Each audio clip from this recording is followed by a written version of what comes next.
Tibet's great yogi, Milarepa.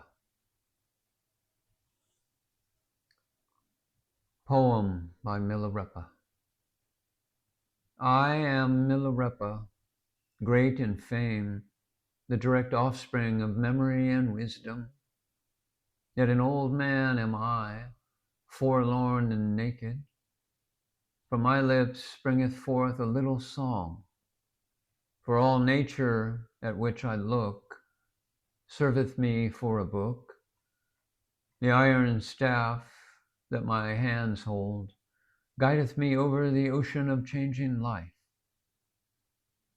Master am I of mind and light, and in showing feats and miracles depend not on earthly deities.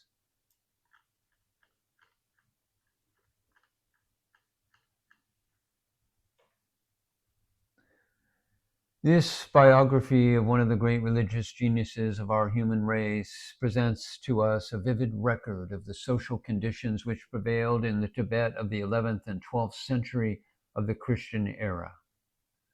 We of the West are too apt to forget that India, like China, was highly civilized at a time when Europe was still in an age of comparative barbarism, and that Tibet, from the 7th century onwards, favored by the influx of culture from China on the east and India on the south, was at the time of Milarepa flourishing and not inferior in its medieval limitations, and was probably superior in its remarkable philosophical and religious development to the Western world at the same epoch.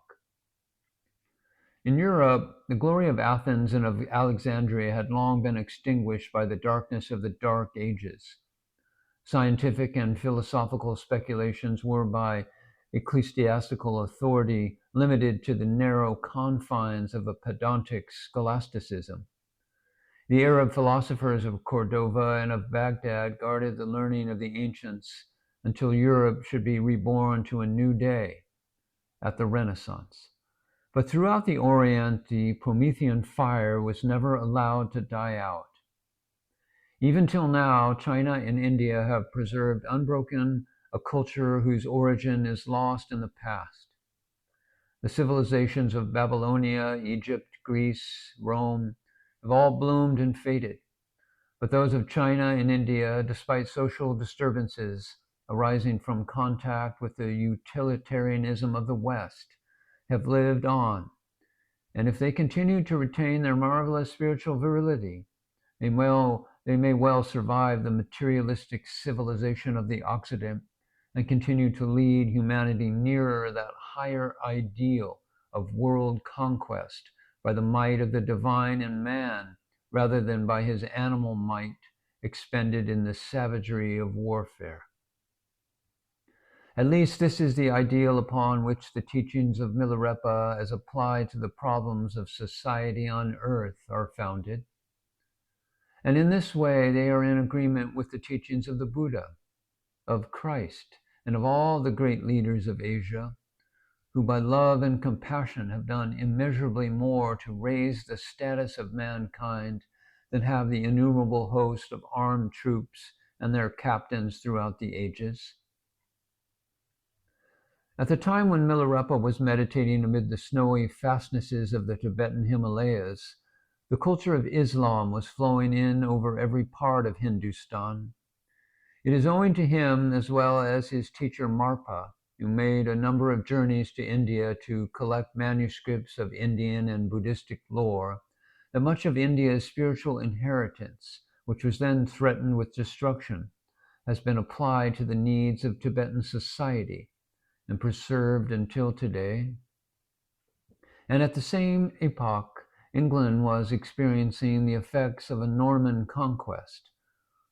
Thus, to the student of religion as to the historian, the biographical history of Milarepa should be of more than ordinary importance. On the whole, the biographical narrative, as it has come down to us, may be accepted as a faithful account of the sayings and doings of Milarepa, or Jetson, with due allowance for a certain amount of folklore and popular mythology, which has been incorporated in it. As a gospel of the Kargyupta sect, it is one of the many sacred books of the East, and as such, perhaps as historically accurate as parts of the New Testament, if not more so. To Oriental students interested in the complex problem of the evolution of Tibetan and Mongolian religions, it should be of rare interest.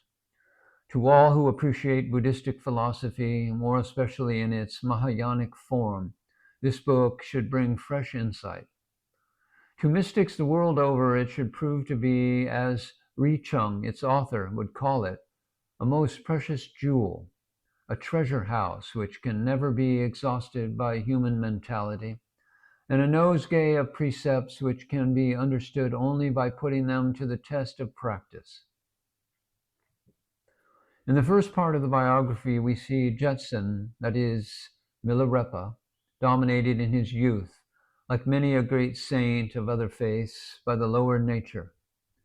Urged on as he was by his vengeful mother, he became for a time a professional doer of evil, a black magician, treading the path of darkness. Then in the second part, he repents and is converted to the white faith, which is Buddhism. Thenceforth, after having gone very severe trials and penances imposed by his Guru Marpa, he enters upon the path of light and eventually reaches, in the words of the narrative, the greatest of all great successes that can ever fall to the lot of mortal man. Perhaps to some readers, much of the matter contained in the last chapter may appear to be redundant. However, it must be taken into account the fact that it is through this chapter alone that Ri-chung speaks to us as an eyewitness of events. In all the previous chapters, he is merely telling us what the teacher has narrated. For Ri-chung did not become a disciple until Jetsun, that is, Milarepa, was an old man nearing the end of his days. For the Kargyuptas, this last chapter concerning the passing away of their master is no doubt almost the most important of all. Contained in it, there is not only the account of the marvelous phenomena attendant upon the cremation, and of how Jetsun Milarepa reanimated his corpse in order to give answer to the fervent prayer of Ri-chung, who, having been far away at the time of his nirvana, was late in arriving at the place of the funeral ceremonies. But there is also the quintessence of the teacher's precepts, which are enjoined upon the disciples by the living Guru. Moreover, it is a summary of the most essential teachings of Northern Buddhism, is therein chanted by the angels or dakinis, and is replete with interest for the lover of the marvelous. To Jetsun Milarepa's followers, these strange events, centering around their guru's passing away and his funeral pyre, are no more incredible than is the story of the transfiguration and ascension of Jesus to Christians. As to what historical value is to be attached to them, each reader must decide for himself, after having made due allowance for accretions derived from tradition and popular belief.